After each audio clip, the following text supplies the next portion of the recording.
Of course, it's Andre Harrison we have back here in the program. Steven Rodriguez coming up here in Professional Fight League coming up. Uh, I got to ask, man. It's 16-0. You are. I mean, yeah, you got 11 decisions. You tend to go the distance quite a bit. With 3 KOs and 2 submissions. But I'm wondering why, and maybe I just don't know. Have other organizations come calling, trying to snatch you up away from World Series of Fighting now? That's now moved on to they changed their name just recently to PFL Professional Fight League. Ever since I came to PFL, I haven't heard anything from any other organization. But I haven't been looking or haven't really had my ear out, so to speak. So I'm not sure if they have or haven't been. I'm pretty sure though, if anything, after this fight, if anybody else wanted to contact me, it would definitely come into play probably after this fight. I mean, you look at Justin Gaethje, who just made the jump over to the UFC, and obviously he's like you. He understands the game as a whole. He understands there is entertainment value that you have to put out there to make people want to watch you, and then you have to perform when it's time to watch.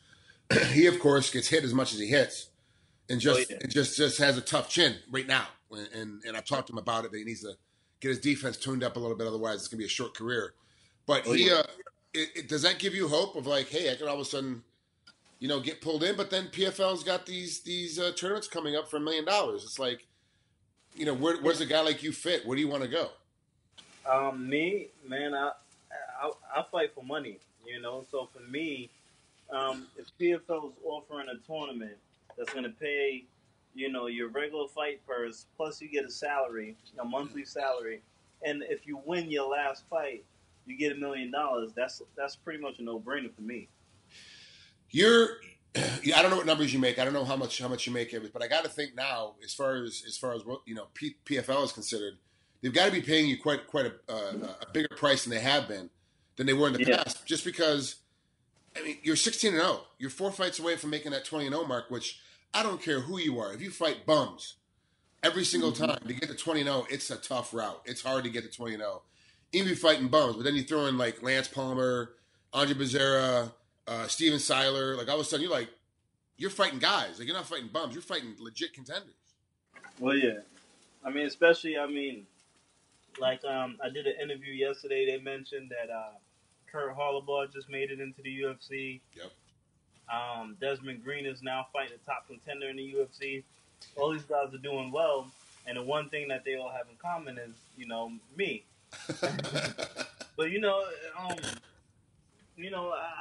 I just enjoy doing what I'm doing, man. I train hard, I fight hard, and I'm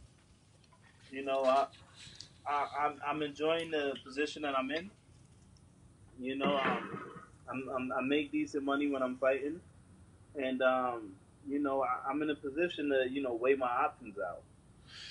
Yeah, you don't ever seem very hurried to make a change. You don't ever seem very hurried to make a different choice. You do kind of weigh out your options. That's kind of the way you've always been with your career. You kind of weigh out and take your time before you step into anything. But once you're committed, you're fully committed. Oh yeah. So we talked before we started recording. You got home early tonight because usually you have some clients afterwards because you're basically a gym rat. You train and then train other people and then train again and train more people and then come home. So like I know people say like I'm in the gym all the time. This is what I do, and I'm legitimately in one of 3 places. 2 of them are gyms. Yeah. I'm either at Belmore, at Scarola's, or I'm home. Yeah. So let's say best case scenario, you win, you enter the tournament, you win the tournament, you make that $1 million. You got taxes, you got managers, agents, crap you got to pay, but it's still that's a life changing amount of money. That's something that you can turn into a long term future. Oh yeah. Is that going to make you reduce your time at the gym and go, okay, I'm not going to train more clients. I'm just gonna train now, or are you still so in love with training other people and seeing the difference you make in other people's lives that you're going to keep training, even though you made that $1 million? Yeah, I would definitely keep training. I would. I enjoy it, man. I enjoy everything about this. I would definitely keep training. I'd probably look to build a better facility, to train in. Something I always envisioned a gym that had everything under one roof, like legit everything, like a nice cardio center, a nice weight center, a nice little CrossFit center, a full cage, full boxing ring, and mat space. You can do everything there, and from that you would just need to get the proper pieces, Yeah. a good striking coach, a good jujitsu coach, wrestling, a couple personal trainers, um, everything. You might even get a Zumba girl in there. Who knows? Just What I was going to create income for the facility. Well, that's the future we're talking about right there. That's something that's coming up later. We got to talk about Steven Rodriguez right now. oh yeah, 10-2 versus you 16-0. So obviously, if you look at a quick glance, everyone's going to go, oh, hey, the 16-0 guy is going to win easily because this other guy has only got 12 fights and he's already lost twice. But you look at fights differently. You kind of really give your opponents a lot of props, and you really do dedicate your time to trying to beat all their strengths and not just their weaknesses. What strengths do you see that Steven has? Well, out of his 10 wins, 6 of them come by way of submission. So some of them are rear naked, some of them are triangles, some of them are anaconda. So he's well versed on the ground. He's going to be somebody that's going to be able to do something from anywhere you put him. And I like to say he has similar to like a excuse me, Hmm? Frankie Edgar style of movement on the feet. He'll throw in combinations, 3, 4, 5 punches and a kick, and then move. He's gone. So it's not like he's somebody that's just gonna stand in front of you and bang, and whoever drops. It's not one of those guys. He's gonna move in, look to pick some shots, and then go. And then just when you're ready to throw back at him, he's under it, looking to take you down. So he's gonna look to mix it up. Definitely. Is this one of your tougher fights on paper? I mean, we don't know how tough the fight actually is going to be until the fight is over. But on paper, does this look like to be one of your tougher fights? On paper, I would probably say that Lance Palmer would have been my toughest fight, only because from what people say, the main reason why I would win both of my fights is because of wrestling, and Lance by far had the best wrestling credentials out of everybody that I fought. And Lance was his last fight for the folks at home. He won a unanimous decision, a 5-rounder. That was back in March, and it really was a dominating 5-rounder. It wasn't. I mean, it was close in some of the rounds, but it wasn't a very close fight after it was all said and done. So, how do you make what does this Steven fight do for you? Is this the fight you got to beat Rodriguez to get into the tournament that they're going to have? Is this just another feather in your cap? You already know that the tournament's coming your way. Is it a decision-making fight after you fight this fight? Now you have to make a decision. Do I want to stay with PFL and move on to someplace else? Like, what does this fight actually mean?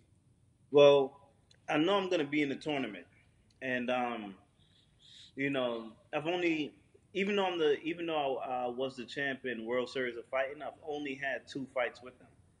Right. And at the end of the day, styles make fights. So stylistically, I just could have been a good matchup for Bruce Boynton. I could have been a good matchup for Lance Palmer. That doesn't say much for the rest of the division. And so somebody like Steven Rodriguez, whom just had a split decision win over Almeida, who is a former featherweight champion, and he went 1-1 with Lance.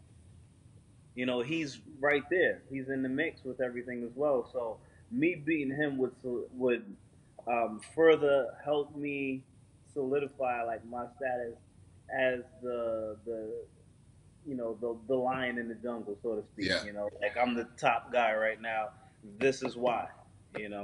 And so I'm looking to go out there and let people understand why I am where I am, and why I am who I am. So that's what I'm looking to go do. We're about a week away from your fight. It's the 29th up in it's in Washington, right? Everett, Washington. Yes, sir. What's your weight like right now? You're actually, we can see that you're eating. We know you just got home from practice, so it's that time to refuel. But what's your weight like? I'm 158 pounds. So you're 13 over from, and is it? Yes, you're 13 over from next week. What are you going to go at? I'm assuming you leave Tuesday to go to Washington. Wednesday. Wednesday. What's your weight going to be like once you land? Maybe 151. Yeah, Okay. probably 151. So you really Yeah. don't cut that much weight if you're able to get it down that low and able to show up, maybe 5, 6 pounds over. That's actually a really good size, a really good weight cut for your size. Day Yeah. of weigh-ins, what do you wake up at? Are you one of those guys that cuts weight the night before, or do you wait till the day of to go to cut it off? No, I'm gonna wake up on weight. Okay. So come Friday morning, I'm gonna wake up, go downstairs, weigh in, come back upstairs, hydrate up. Yeah. What's your hydrate routine like? I try and get down a gallon of water, some coconut water, Pedialyte, banana protein shake, oatmeal, and then after that, then I'll go and start eating. So when you say a gallon of water, do you mean a gallon of water plus the Pedialyte plus the coconut water, or is it a gallon of water with all that fluid included? Well, it'll probably come up to probably like a gallon and a half with all the fluid included. Okay. All right. So it is that's actually quite a bit. Yeah. In that short period of time, you're gonna try and get in. I'm assuming within a couple hours, right? A couple 3 hours. Yeah, well, throughout, because we're gonna weigh in the morning, so from the morning on, I'll just start sipping and going throughout the day. What are you gonna weigh now? Because the way California has got their new rules, California's got a situation now where they check dehydration as well for fighter safety. So if you come in, you make weight Friday, but then you come in on Saturday. When you get there, you weigh in again when you're in California, and they determine, hey, this fight is good, but maybe next fight you should think about moving up the next weight class. If you put that much weight on, so now it interests me quite a bit. What do guys walk in at fight day, fight time? What are you going to walk in at? So what are you going to walk in at on fight day? I'm typically about 12, 13 pounds over what I weighed in at. Which is normal for most. It seems like everyone down around 45, 55 only puts on about 10 to 12 pounds. Everyone at 70 to 85 puts on about 15, and everybody at 205 puts anywhere between 20 to 25 depending on their size. And that just seems to be the base around everyone that I talk to. Are you finding it harder and harder to make weight? You're 29 now, is that correct? Yeah. Are you finding it harder and harder to make weight right now, or are you finding it easier to make weight because you're getting more in tune with your own body? Easier. I'm definitely like understanding nutrition and what to eat, when to eat it, how much to drink, and everything like that. So it's definitely becoming easier for me because I'm not as hard headed as I was. So, All right, last thing before you get out of here, so you can finish up your meal in peace. What are you actually eating right now? Steak. Okay.